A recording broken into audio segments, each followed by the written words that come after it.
It's a plain plum blouse, but it just screams money. She's not the type to clean things or do any sort of manual labor ever.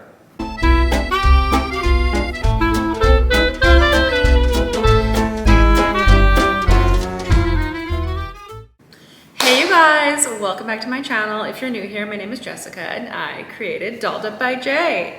So changing up the background a bit today, trying to take advantage of the daylight, and we love a little background change, and this room has great acoustics because it's so echoey. So in today's video, I wanted to discuss Anna Delvey, specifically in the new Netflix show Inventing Anna. Basically, if you haven't seen it, you really should. It's a great watch. It's about a lady named Anna Sororkin. She changes her last name to Delvey and she poses as a German heiress. And she quickly mixes in with the upper society of New York City. In the show, it was a $40 million loan she was trying to get so she could create her own arts club. I thought the show was really interesting because she basically ended up conning so many people. She left friends with massive hotel bills, $62,000 in Morocco, hello. And she also just had tons of unpaid hotel bills in general, which was crazy, and this con went on for a number of years. I thought it'd be interesting to analyze some of the outfits in the show because, as Vogue put it, you know, if you're gonna pose as a Russian heiress, you've got to look the part. This is so interesting to me. It almost brings me back to like Simon Leviev of the Tinder Swindler, you know, because he was posing on private jets and with fancy cars and bottle service and expensive clothes all the time.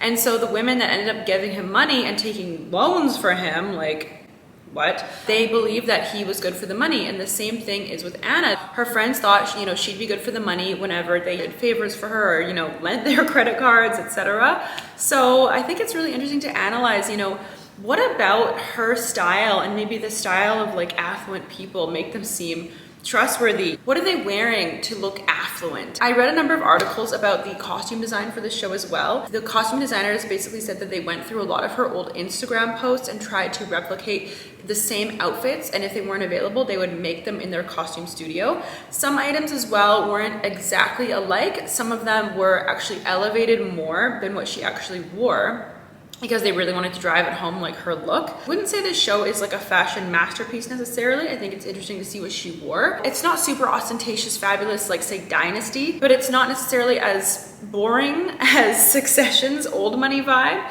So it's kind of like a little bit in the middle. So let's analyze it. I have my phone here with my notes. I noticed that Dolce & Gabbana had a number of looks in this show.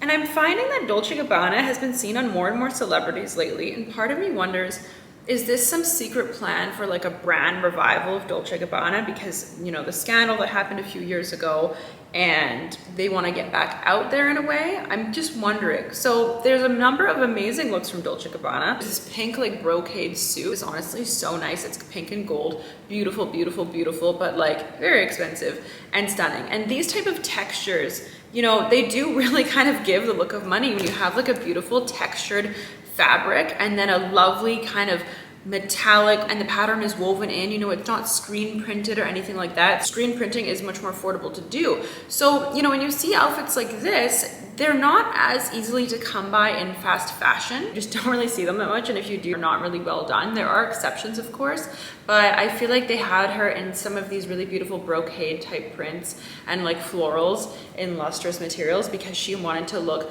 you know, wealthy, of course. I mean, for the average person who might wear the same winter jacket throughout the entire season and that's their one coat, you know, you're not going to necessarily buy a super beautiful printed coat like one of the ones that she wore. I think in one of the scenes she wore like a beautiful like red patterned cape when she was with the trainer and the other ladies, like showing off the new building on 281 Park Avenue that she was going to acquire. And I mean, for most people, that's not your everyday jacket, and to have the means to buy a beautiful patterned jacket like that kind of shows wealth. I think when she went to that event with that Nora lady, she wore like a beautiful Dolce & Gabbana floral jacket, and it was just so gorgeous. I really, really love those jackets. I think they are stunning. I mentioned one in my old money aesthetic Succession versus Dynasty style video. If you haven't seen that, check it out. I'll link it below. It's a good one. Some more Dolce & Gabbana from the show. She wears this beautiful plum silk blouse when she's kind of deciding to two-time her boyfriend against Nora and kind of make him seem like he's the irresponsible one. He's bad with money. He has no money left, you know, with his tech company. And she goes and kind of confides in Nora, and she's wearing this beautiful silk blouse. That's from Dolce & Gabbana as well. I mean, silk blouses are totally synonymous with luxury. Every fast fashion company basically out there that has blouses is gonna make a synthetic silk blouse, but there's nothing really that can mimic the exact appearance of pure silk. It's just so lustrous, it's so stunning. It's a plain plum blouse, but it just screams money. You know what I mean? Like, she got it right with the materials. It didn't have to be anything flashy, showy, but you could tell it was expensive, and it sure was. It's Dolce & Gabbana. Another one of the really notable outfits to me anyways is when they're on the yacht in Ibiza and she's wearing this like caftan, and it's very conservative. I mean, her style is not outwardly sexy. It's not, you know, showing cleavage and all of that, because she said in the show multiple times, and probably in her real life as well, that people weren't taking her seriously because she's a young blonde woman trying to get into business on her own.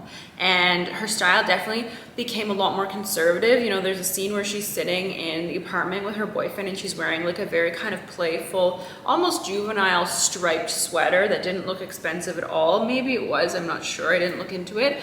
But then when she kind of changes her look, she dyes her hair. She wants to seem more, I guess, business savvy. Maybe she'd be taken more seriously with dark hair color. She said a lot of times too that she is in a boys club, and being the singular blonde girl, she didn't have to change her hair, but it was, you know, she really wanted to play into this persona. And then also the outfits that she changed into, you know, she was never wearing anything sexy, anything too revealing. Things were sometimes fitted, but they weren't overly in your face. That brings us back to this caftan she wore in Ibiza. She's kind of trying to impress this rich set of friends that she's made. She's got these fabulous gold sack posts and sunglasses on.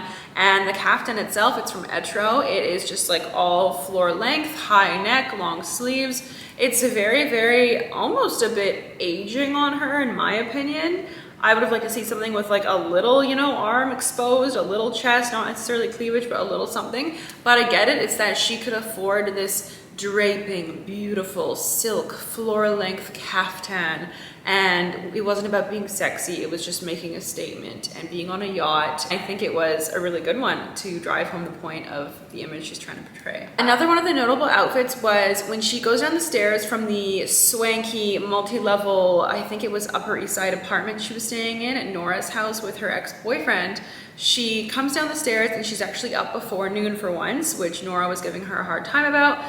If you guys don't know, sorry, Nora is basically a very wealthy older lady who they live with, and she kind of is who's who in society. She knows everyone. She's someone that Anna realizes, okay, I need to get in her good books and I can rub shoulders with the right people if I'm in her circle. So she basically gets up early. She dresses all up in this houndstooth type dress. It's by Alice and Olivia. I thought that it was a nice outfit choice, and the way Nora looks at her as well when she comes down the stairs, you could tell she was like, oh, you look good, but she doesn't want to give her the compliment, right? Because she's been making her like run around and pick up her takeout and stuff, you know, all week. To me, houndstooth just looks a bit like chic. It just looks expensive to me. What do you guys think? Do you like houndstooth? I thought this was a really great kind of preppy Upper East Side girl outfit for sure. I have lost the light, but the show must go on. Apparently she actually hired a professional stylist for her court appearances as well.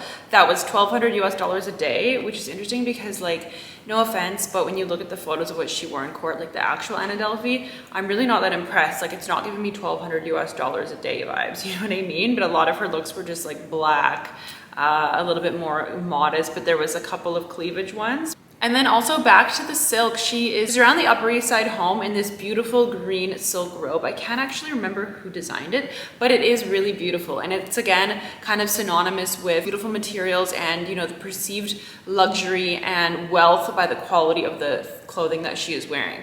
And I noticed that she does wear a lot of kind of more neutral, kind of structured outfits. You know, she's got this kind of like structured wool coat that's white. I find white style coats always kind of scream money, because if you can afford to buy an all white wool coat, you're gonna have to be dry cleaning that all the time to make sure it stays clean. And that's why most people just opt for darker colors, because they're more practical. I mean, no one wants to walk around with, you know, dirty gray edges on their white coats, or, you know, if you sit on something and it's a mess and then it's ruined, right? So she has a disposable income to be able to not care if this coat gets dirty. She can just replace it. She probably won't bother cleaning it. She's not the type to clean things or do any sort of manual labor ever.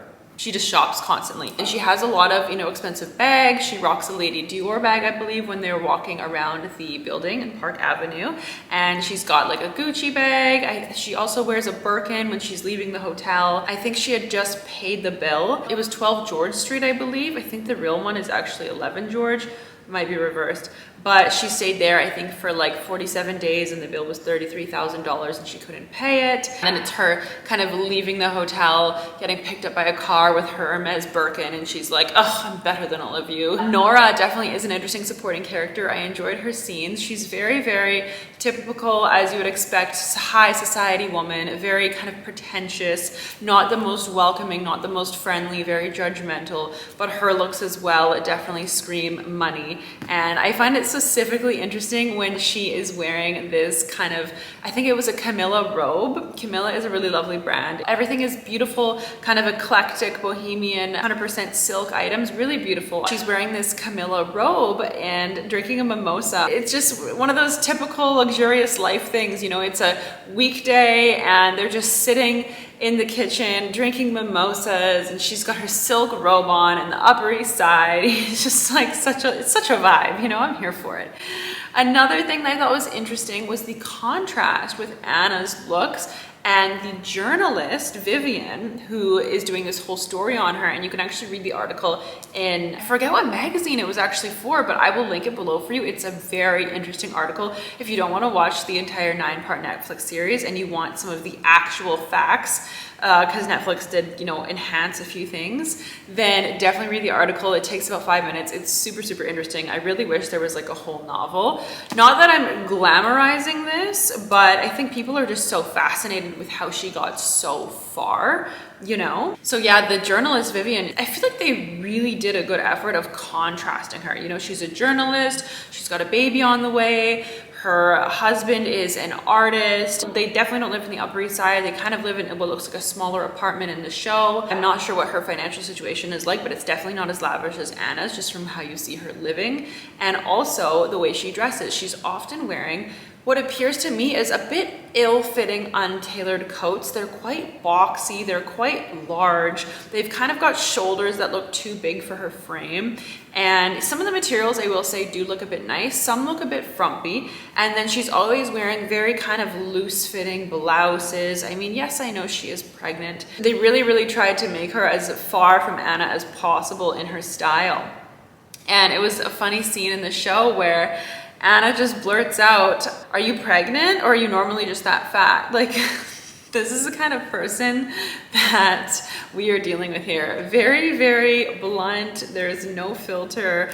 There is some narcissistic tendencies for sure. I'm in no way praising her for what she did or glamorizing her, conning people, or celebrating it in any way. I think it's very wrong. I think that some people that were a part of it, such as the friend Rachel, who kind of volunteered to give her credit card to the hotel in Marrakesh.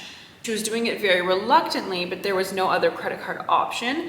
But she could have also said, I have no credit card to use either, you know? So it's a bit of a gray area. I've seen some comments on other videos with the real Rachel's interviews, and a lot of people are saying, like, stop milking your story, stop milking this. Others are like, oh, we're sorry, you're a victim. You got presented with all these amazing dinners and she was buying you clothes and buying you this and one thing after another, and then suddenly, you know, you're giving over your card because you think she's good for the money. So I'm really interested to hear your guys' thoughts on this, if you've seen it, and if you haven't, then definitely go watch it. So I hope you guys enjoyed the video. If you did, definitely give it a thumbs up. It helps my channel, and we'll see you next time. Bye!